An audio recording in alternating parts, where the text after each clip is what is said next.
co-presenter to introduce the Consul General to deliver his paper. Charles.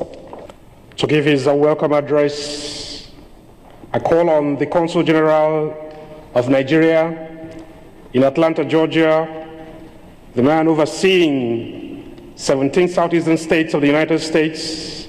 I call on Honorable Chudi Okafor for his welcome speech.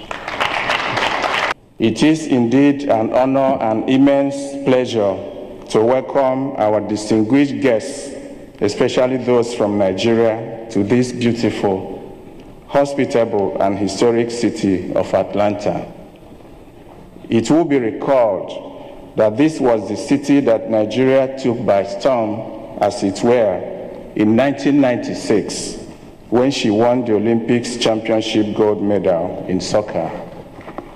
Clearly, the Nigerian Television Authority's fourth public lecture is an epoch-making event, and I sincerely congratulate the Director General, Dr. Tony Redia, for blazing a trail by providing a medium for news and information about Nigeria in particular, and Africa in general, in this strategic region of the world. It goes without saying that the profound impact of the recent launching of NTA International in the United States is being felt beyond our wildest imagination. This is in view of the numerous congratulatory messages and inquiries being received at our missions in the United States by Africans and friends of Nigeria to the effect that something good is indeed happening in the African continent. Without doubt, the good people of the United States are, at last, due partly to the NTA International debut, beginning to see Nigeria in a more positive light. Happily, NTA International's initiative has engendered action for a Pan-African television plan. The Nigerian mission in Atlanta is therefore happy to be part of this success story by the Nigerian Television Authority International that would allow Africa tell her own story, given the slanted, stereotyped, and often uninformed views on issues regarding Africa. I, however, recall that at the World Economic Summit in Davos, Switzerland, in 2006, the biased reporting of events about Africa was discussed by world leaders and concerned philanthropists with a view to presenting a balanced and objective reporting. Mr. Chairman, distinguished ladies and gentlemen, as partners with the NTA International, we have a joint responsibility to fill the huge information gap about Nigeria, given that we have over 2 million Nigerians living in the United States. It is right to emphasize the strategic, historical, cultural, and close economic links between Nigeria and the United States of America. This relationship cannot be taken for granted, and please make no mistake about it, because it is grounded on genuine friendship, cooperation, understanding, and mutual respect. We value our close collaboration and our robust and open dialogue with the United States. It is indeed time to focus on positive things that unite us, and I assure the Director General of the NTA that notwithstanding the portrayal of negative features of life about Africa and her peoples, most Americans who are in contact with us know the truth. There are by far many decent, responsible, and highly skilled Nigerians compared to the few elements being projected on how to rob a bank by the television channels or the 419 advance fee fraudsters by a popular television star.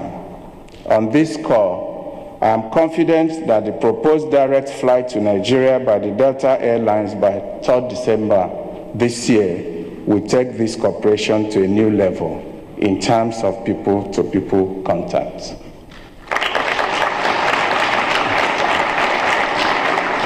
Mr. Chairman, distinguished ladies and gentlemen, perhaps it is also necessary, by way of information, to underscore the fact that although Africa's wealth is largely unexploited, it remains the richest continent on earth today.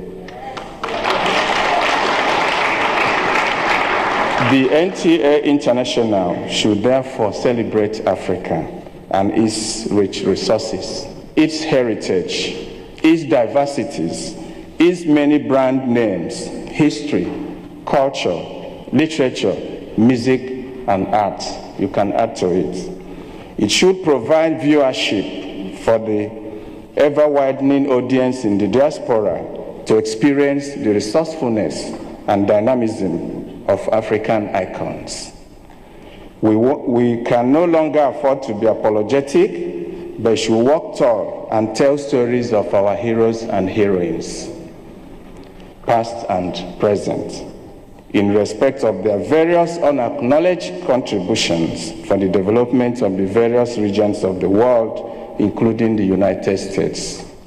From the Wall Street, the Silicon Valley, to NASA, and particularly in the medical, engineering, research, education, corporate business, ICT, entertainment, and sports, Nigerians have made their marks. Thank you. In fact, the story of the United States of America in the 21st century cannot be complete without the invaluable contributions of Nigerians to her growth and development.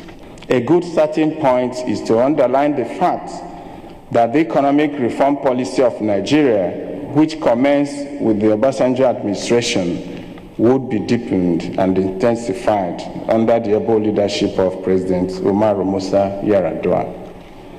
The reform was aimed to effect a fundamental transformation of the Nigerian economy through reduction in government expenditure, reinvigoration of the private sector, generation of employment, and increase in the growth of domestic products.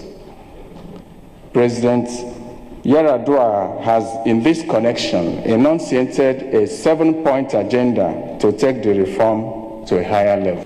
Progress in the reform process has been acknowledged by 2 international rating agencies, namely Fitch and Standard & Poor's, which put Nigeria at par with other emerging economies such as Brazil, Turkey, Venezuela, and Vietnam.